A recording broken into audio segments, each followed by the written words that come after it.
৭৯তম অধিবেশনকে ঘিরে নিউ ইয়র্কে বসেছে বিশ্ব নেতাদের মিলন মেলা।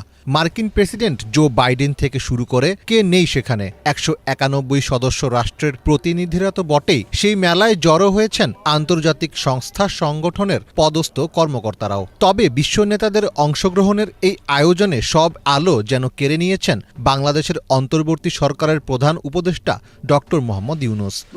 ওয়ার্ল্ড ক্যাপিটাল খ্যাত নিউ ইয়র্কের সেই মঞ্চে বিশ্ববাসীর কাছে তিনি পরিচয় করিয়ে দিলেন নতুন এক বাংলাদেশকে।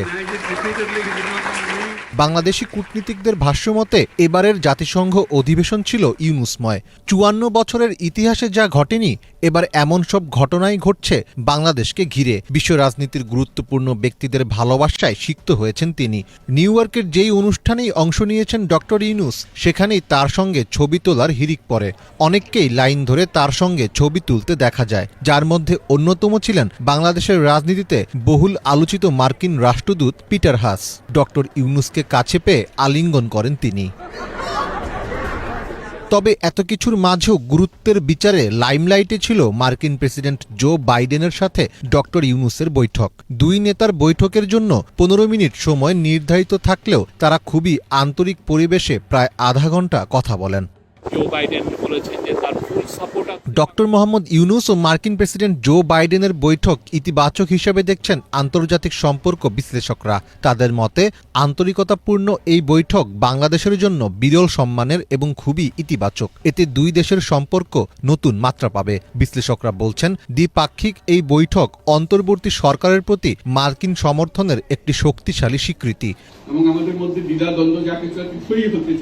বিশ্লেষকরা মনে করছেন, এই বৈঠকের পর মার্কিন যুক্তরাষ্ট্র বাংলাদেশের সরকারের সঙ্গে সরাসরি সম্পৃক্ত থাকবে। এখানে তৃতীয় পক্ষের জায়গাটা আর খুব একটা নেই, যা বাংলাদেশকে পুনর্গঠনের জন্য সহায়ক হিসাবে কাজ করবে।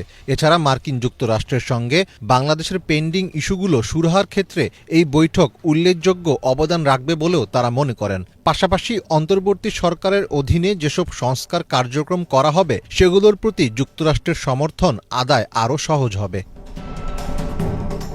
গত কয়েক বছর ধরে গণতন্ত্র ও নির্বাচন ইস্যুতে বাংলাদেশের সাথে যুক্তরাষ্ট্রের সম্পর্কের টানাপোড়েন দৃশ্যমান হয়ে উঠেছিল। এই টানাপোড়েনের দৃশ্যের সূচনা হয়েছিল ২০২১ সালের ডিসেম্বরে মানবাধিকার লঙ্ঘনের অভিযোগে এলিট ফোর্স র্যাবের ওপর নিষেধাজ্ঞার মাধ্যমে। এরপর ২০২৩ সালের ২৫শে মে যুক্তরাষ্ট্র ভিসা নীতি ঘোষণা করে, যা তখন শেখ হাসিনার নেতৃত্বাধীন আওয়ামী লীগ সরকারকে নজিরবিহীন চাপে ফেলে দিয়েছিল। বাংলাদেশের সেন্ট মার্টিন দ্বীপের নিয়ন্ত্রণ বা ওই এলাকায় সামরিক ঘাঁটি করতে চায় যুক্তরাষ্ট্র, এমন বক্তব্য তারা দিয়েছেন, যা যুক্তরাষ্ট্র বরাবরই অস্বীকার করে আসছে। তবে অন্তর্বর্তীকালীন সরকারের চেষ্টায় বরফ অনেকটাই গলতে শুরু করেছে। ডক্টর ইউনূস ও বাইডেনের এমন বৈঠক উপমহাদেশের ভূ রাজনীতিতে কৌশলগতভাবে বাংলাদেশকে আরও গুরুত্বপূর্ণ করে তুলবে। এছাড়া রাজনৈতিক পট পরিবর্তনের পর